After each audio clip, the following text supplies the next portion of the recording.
This is a brief reading from Robert Aickman, An Attempted Biography. Chapter 2, The Child. With rather too much relish, Robert Aickman claimed that his mother and father went to Windermere for their honeymoon, to Riggs Belsfield Hotel, where the doomed newlyweds only had sexual intercourse once, and that this shocked his mother and made her very ill. They also stayed at the Princess Street Station Hotel in Edinburgh.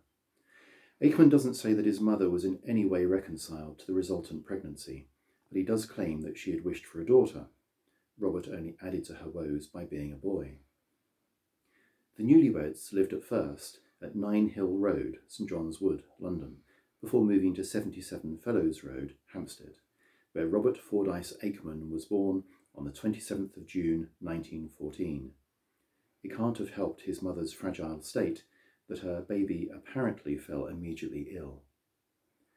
Aickman wrote that psychologists repeatedly pointed out how traumatic it would have been for him to have suffered from the infantile diarrhoea, which he says nearly killed him. Psychologists did not approve either of him being bottle-fed, owing to his mother's illness. On the same page of his autobiography, he also mentions that he was circumcised, which he doubts would have done him any good. None of these events remained in his conscious memory, and he had no memories of the Fellows Road house. He visited it in later years with his father, by which time it had been converted into flats.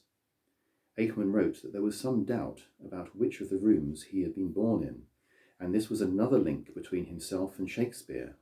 The first was that they had both sobbed unconsolably upon our first introduction to the world. As a joke, this is rather undermined when he states, self-importantly, that the current resident didn't seem to care because Aickman had not then saved the waterways.